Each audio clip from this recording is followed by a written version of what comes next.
Seja bem-vindo a essa aula onde nós vamos falar dos tipos de criptomoedas, beleza? Porque criptomoeda não tem só um tipo, tem vários tipos. Eu sei que você já está acompanhando aí as aulas, você não pulou a aula, você viu o que é uma criptomoeda e agora eu vou te apresentar aqui tipos de moedas diferentes. Bora lá? Galera, existem 4 tipos de criptomoedas existentes hoje, mas está sendo criado um 5º tipo, e eu vou falar dela no final do vídeo, beleza? O primeiro tipo de criptomoeda, na verdade só existe uma, é a Bitcoin, que é a nossa moeda originária. E eu separei ela das outras criptomoedas justamente pelo fato dela ser originária e guardar algumas condições que são próprias dela.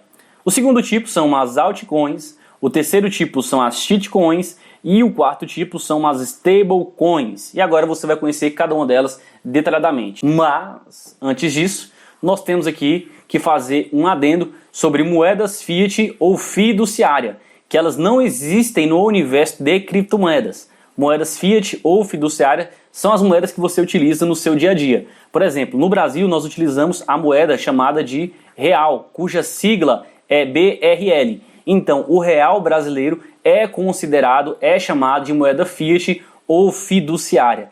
Nos Estados Unidos eles utilizam o dólar, cuja sigla é USD, e ela também é uma moeda fiat ou fiduciária. Então, se você pegar qualquer moeda emitida por governo, ela é uma moeda fiat ou fiduciária. E esse conceito é bom você saber, porque quando nós vamos depositar dinheiro nas corretoras centralizadas, nós vamos depositar a moeda fiat ou fiduciária, que é a moeda que você tem no seu bolso. Beleza? Então vamos para ele, o mestre de todos, o Bitcoin.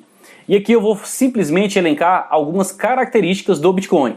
Ele foi a primeira criptomoeda quando Satoshi Nakamoto enviou o e-mail para as pessoas interessadas em criptografia. Tem um vídeo aqui nos extras, nos bônus, explicando a história do Bitcoin. Assiste ele se você quiser entender essa história aqui melhor. Então, quando Satoshi Nakamoto enviou esse e-mail para as pessoas interessadas em criptografia, ele estava criando a sua primeira criptomoeda, onde teve a primeira operação lançada na blockchain do Bitcoin no ano de 2009. E é por isso que nós separamos o Bitcoin das outras criptomoedas, porque ela é uma moeda muito forte. Se o Bitcoin está subindo, várias altcoins sobem. Se o Bitcoin desce, várias altcoins descem. E isso existe porque a confiança em criptomoedas só existe, só tem por que existir, porque as pessoas confiam muito no Bitcoin. Se a confiança no Bitcoin cair, diminuir, nós vamos ter problemas. E é por isso que o Bitcoin é colocado num lugarzinho à parte das outras criptomoedas. Tópico 2. Ele tem a tecnologia original, que é a tecnologia do blockchain, a tecnologia do peer-to-peer, a tecnologia da possibilidade do anonimato, a tecnologia de excluir, de não precisar de terceiros para fazer a operação.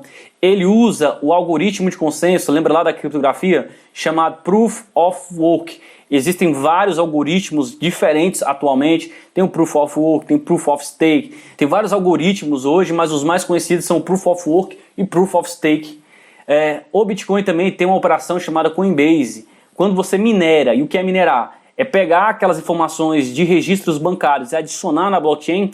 Essa operação é chamada de operação Coinbase e atualmente você ganha 6,25 bitcoins. E cada bitcoin vale $40 mil no dia de hoje. Então é um bom dinheiro para esse serviço. No começo você ganhava 50 bitcoins. E essa operação vai existir, eu já estou até contando aqui, né? Até 2140, essa atividade de mineração.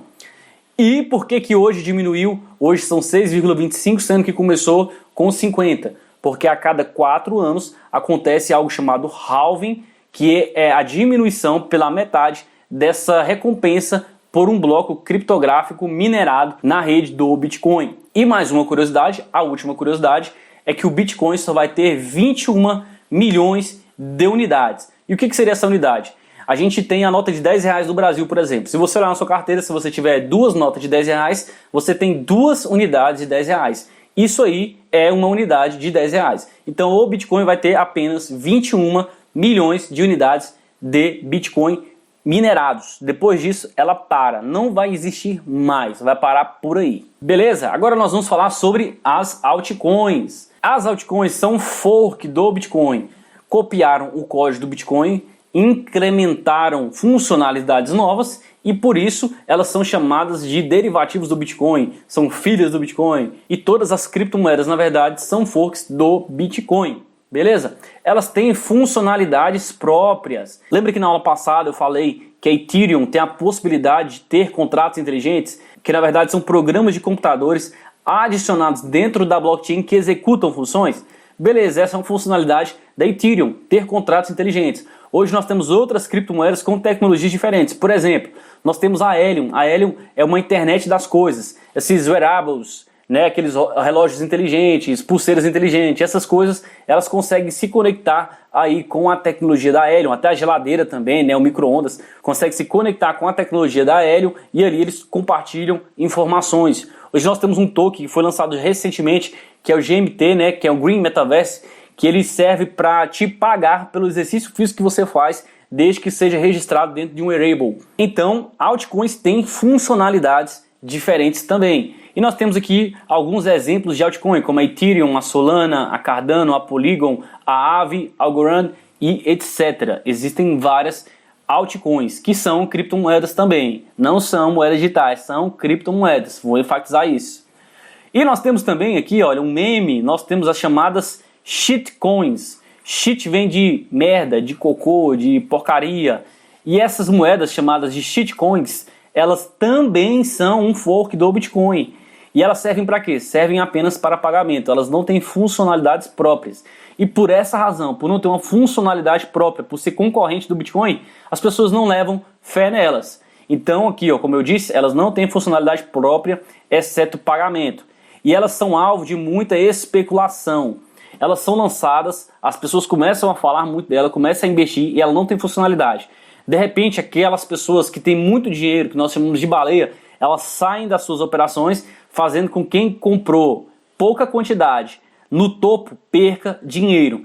Então essas moedas chamadas shitcoins, elas fazem algumas pessoas perderem muito dinheiro e outras ganharem muito dinheiro. É óbvio, né? Se alguém está perdendo, alguém está ganhando. E em razão disso, elas são perigosas. Mas calma, nem toda shitcoin vai continuar sendo uma shitcoin para o resto da vida. Existem moedas que nasceram como um meme, conseguiram uma capitalização de mercado e começaram a adicionar novas funcionalidades. A mais expressiva delas é a Shiba Inu, que até o ano passado ela era simplesmente uma shitcoin, mas agora ela já tem uma corretora própria, ela está lançando o próprio metaverso, ela tem a sua própria blockchain, na verdade está lançando, então ela tem novas funcionalidades. E tem uma outra chamada Baby Doge que está seguindo no mesmo caminho, adicionando funcionalidades para deixar de ser uma shitcoin, beleza? E por último, nós temos as stablecoins. E o que funciona as stablecoins? As stablecoins ajudam a dar equilíbrio nesse mercado.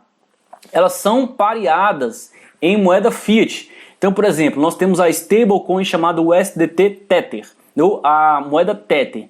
Cada $1 vale uma USDT Tether. É 1 para 1. Por essa razão de ser pareada no dólar, ela não sofre toda essa oscilação que as outras criptomoedas estão sujeitas. Isso motivou as corretoras centralizadas e descentralizadas a criarem par de liquidez justamente nessas moedas estáveis. E não tem só a USDT, tem a BUSD, tem várias aí, beleza? Uma outra coisa importante sobre essas stablecoins é que elas são criptomoedas de fato. Elas não são moedas fiat ou fiduciária. Também não são moedas digitais, elas realmente são criptomoedas. Tranquilo? Uma outra coisa que eu já até falei, elas ajudam a dar liquidez, a criar pool de liquidez. Eu não vou nem entrar nesse assunto, vai ter uma aula específica sobre pool de liquidez, porque é muito importante. Outra coisa também, quarto, elas não são 100% seguras. No caso da USDT Tether, que foi a que eu mencionei, ela não tem muitas casas decimais depois da vírgula, e isso acaba gerando uma diferença de preço com o passar do tempo. Algumas pessoas sugerem até que ela não tenha liquidez suficiente para poder pagar. E o que viria a ser isso? Se todo mundo quisesse sacar as suas criptomoedas USDT, a USDT Tether, ela não teria dinheiro suficiente para poder pagar essas pessoas. Então vai um pouquinho de cuidado aí. E novos protocolos estão surgindo. E o maior protocolo de todos esses que eu conheço é um protocolo que está sendo criado no Fag Token, desenvolvido por um desenvolvedor, por um programador chamado FagRocks. É uma promessa muito interessante, muito boa, e vai ter um módulo específico aqui nessas aulas falando a respeito desse token, dessa moeda, desse ecossistema, na verdade, chamado Fag. E por fim, que eu falei que ia mencionar, existem as criptomoedas que serão criadas, que ainda não foi criada, pelos governos, chamadas de USDC. Eu já até mencionei elas na aula passada. Não tenho muito o que dizer porque não foram criadas ainda, mas que estão sendo estudadas por vários governos, inclusive governo americano, brasileiro, vários governos estão estudando. Isso está. Como que elas vão funcionar? Novamente, eu não sei, mas daqui a pouco elas estarão aí no mercado. Beleza? Muito obrigado, até a próxima aula.